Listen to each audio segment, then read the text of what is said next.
తెలుగు కేవలం భాష కాదని మన జీవన విధానమని శాసనసభాపతి అయ్యన్న పాత్రుడు తెలిపారు. మాతృభాష విశిష్టతను మనం పిల్లలకు చెప్పాలని సూచించారు.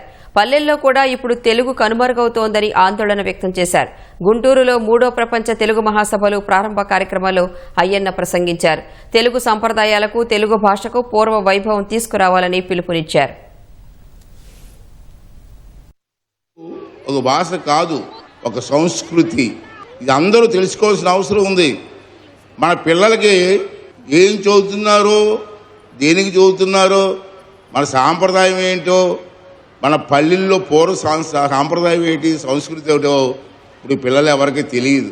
పూర్వం అమ్మ చందమామ రావే జాబెల్లి రావా అని చిన్నపిల్లలకి భోజనం పెట్టేవారు. మరి ఈవేళ అమ్మ చందమామ పాటలు లేవు, పిల్లలకి సెల్ ఫోన్లు ఇచ్చేసి భోజనం పెడుతున్నారు. అమ్మ ప్రేమే వేరండి. ఇవాళ తెలుగు భాష గురించి మాట్లాడుకుంటున్నాం. తల్లి లాంటి భాష, మన మాతృ భాష. దీన్ని అందరం కూడా గౌరవించవలసిన అవసరం ఉంది. మన పిల్లలకి దీన్ని చెప్పవలసిన అవసరం ఉంది. మనం చేస్తాను. తెలుగు కేవలం మాట్లాడే భాష మాత్రమే కాదు. మన అందరం తెలుసుకోవద్దంటే మన జీవన విధానం తెలుగు, మన ఆచారాలు తెలుగు, మన సంస్కారం సాంప్రదాయాలు తెలుగు. ఇవన్నీ కూడా మన పిల్లలకు చెప్పాలి. మనం ఆ రోజులు పోయి పల్లెల్లో వాతావరణం మారిపోయింది. అంచేత ఇవన్నీ కూడా మళ్ళీ పూర్వంలాగా ఆ వాతావరణం తీసుకురావాల్సిన అవసరం ఉందని చెప్పి మనం చేస్తున్నాను. అమ్మ చెప్పే లాలిపాటలో తెలుగు ఉంది. మన పిల్లలకు తెలిసండి, అది నీకు తెలుసు. అమ్మ చెప్పే లాలిపాటల్లో తెలుగు ఉందన్నారు. అమ్మ చెప్పే కథల్లో తెలుగు ఉంది. పండగల్లో, పెళ్ళిళ్ళలో, పూజల్లో కూడా తెలుగు ఉంది. అలాగే ఇలా మన ప్రతి సంబరాల్లో కూడా తెలుగు ఉంది. మనం అందరం కలిసి పూర్వ వైభవం మా తెలుగు తీసుకురావాల్సిన అవసరం ఉందని చెప్పి నేను మాట్లాడుతున్నాను. అలాగే మా గురువు గారు స్వర్గీయ నందమూరి తారక రామారావు గురించి రెండు మాటలు ముగిస్తానండి. ఎన్టీ రామారావు గారు ఇవాళ చెప్పాలంటే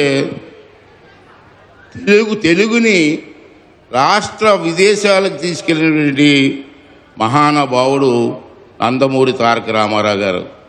అతను మాట్లాడేవారు, తెలుగువాడి ఆత్మ గౌరవం అనేవారు.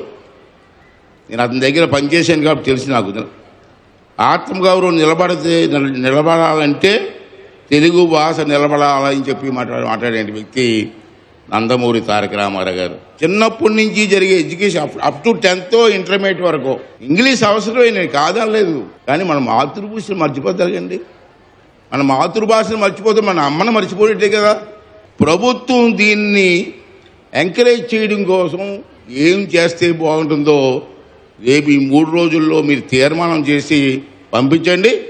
దాన్ని అసెంబ్లీలో నేను పెట్టి చర్చించే అవకాశం తీసుకొని ప్రభుత్వం ద్వారా ఆ కార్యక్రమాలు చేసి అమలు చేయడానికి అవకాశం వరకు చేస్తానని చెప్పి ఈ సందర్భంలో మాట్లాడుతూ మరి సదావకాశం ఇచ్చినటువంటి పెద్దలందరికీ ధన్యవాదాలు తెలుపుకుంటానండి.